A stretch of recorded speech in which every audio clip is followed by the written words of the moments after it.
মাগরিবের আজানের সময় ঘরের দরজা জানালা ভুলেও খোলা রাখবেন না। যদি খোলা রাখেন তাহলে মারাত্মক কিছু ক্ষতি হবে। কি কি ক্ষতি হবে সেটা জানলে আপনি অবাক হয়ে যাবেন। মাগরিবের সময় দরজা জানলা বন্ধ করাকে অনেক সময় আমার দেশের মানুষ সামাজিক প্রথা বলে চালিয়ে দেয়। আসলে এটা সামাজিক প্রথা নয়। আমার দেশের মানুষের অবস্থা হচ্ছে, যেটা হাদিসের মধ্যে পাওয়া যায় সেটাকে বলা হয় সামাজিক প্রথা, আর যেটা সামাজিক প্রথা আসলে সেটাকে বলা হয় হাদিস থেকে নাকি এসেছে। এই ভুল ধারণা আপনাকে ভাঙতে হবে। প্রিয় ভাইয়েরা আমার, হযরত জাবের রাদিয়াল্লাহু তাআলা আনহু থেকে হাদিস এসেছে যে আল্লাহ রাসূল সাল্লাল্লাহু আলাইহি সাল্লাম বলেছেন, যখন আজান হয়ে যায় মাগরিবের সময়, যখন সন্ধ্যা ঘনিয়ে আসে, ইন্নামা শাইতানু ইয়ানতাশিরু ইনদামা, তখন শয়তান দৌড়াদৌড়ি শুরু করে দেয় মাগরিবের আজানের সময়। বুঝতে পারছেন? মানে শয়তান যখন আজানের ধ্বনি শুনে, আল্লাহু আকবার ধ্বনি যখন তার কর্ণকুহরে পৌঁছায়, সে তখন স্থির থাকতে পারে না। যতক্ষণ আজান চলে ততক্ষণ পর্যন্ত সে এক দৌড় মারে, যতক্ষণ পর্যন্ত আজান শেষ না হয় ততক্ষণ পর্যন্ত সে দৌড়াতে থাকে। আপনার ঘরের দরজা জানলা যদি অফ না করেন তাহলে হাদিস শরীফের মধ্যে এসেছে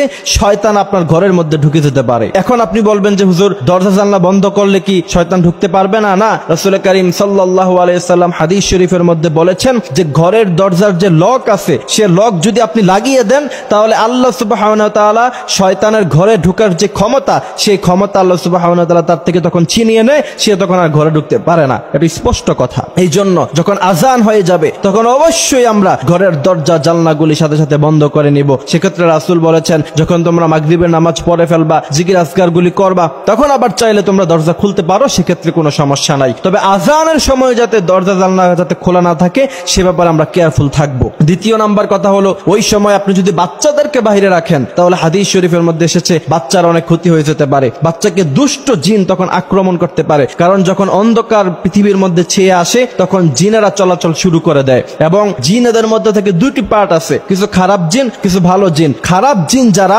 তারা অনেক সময় মানুষদেরকে সামনে পেলে তাদের ক্রোধ নিবারণের জন্য মানুষের উপর তারা আক্রমণ করে বসে। সেক্ষেত্রে সবচেয়ে বেশি ভিকটিম হয় হচ্ছে ছোট বাচ্চারা। বুঝতে পারছেন? এই জন্য মাগরিবের আজানের আগে আগে বাচ্চাদেরকে ঘরে ঢুকিয়ে ফেলবেন। বাচ্চাদেরকে বাইরে রাখার কোনো অপশনই নাই, বারান্দায়ও রাখবেন না, ঘরে ঢুকিয়ে ফেলবেন। এবং যখন সন্ধ্যা ঘনিয়ে আসবে তখন রাসূলের শিখানো আয়াত, আল্লাহ রাসূল সাল্লাল্লাহু আলাইহি সাল্লাম সব সময় তিনি বলতেন, তোমরা আয়াতুল কুরসি পরে ফু দিয়ে তোমরা তোমাদের শরীরটাকে বন্ধ করে রাখো। আল্লাহু লা ইলাহা ইল্লা হুয়াল হাইয়ুল কাইয়্যুম লা তাখুযুহু সিনাতু ওয়ালা নাওম। এই পুরো আয়াতুল কুরসিটা পরে আপনার বাচ্চাকে আপনি ফু দিয়ে রাখবেন। তাহলে ইনশাআল্লাহ রাত যতই গভীর হয়ে যাক, যত ঝামেলাই হয়ে যাক, কোনো জিন শয়তান আপনার বাচ্চাকে আক্রমণ করতে পারবে না। এই বিষয়গুলি আমরা খেয়াল রাখবো। এবং আল্লাহ রাসূল সাল্লাল্লাহু আলাইহি সাল্লাম বলেছেন, যেই ঘরের মধ্যে সব সময় সূরাতুল বাকারা তিলাওয়াত করা হয় সেই ঘরে কখনো দুষ্ট জিন শয়তান আক্রমণ করতে পারে না। এই জন্য আপনাদের যাদের কাছে মনে হয় যে জিন শয়তান আপনাদের পরিবারের ক্ষতি করতেছে অথবা শয়তান ঢুকে পড়েছে, এমন যদি আপনাদের কাছে ফিল হয়, অথবা দেখবেন রাত্রেবেলা হঠাৎ ঘুম ভেঙে যায়, ভয় ভয় লাগে, যদি এমন কখনো কারো হয় তাহলে সূরাতুল বাকারা তিলাওয়াত করা শুরু করে দিবেন নিয়মিত।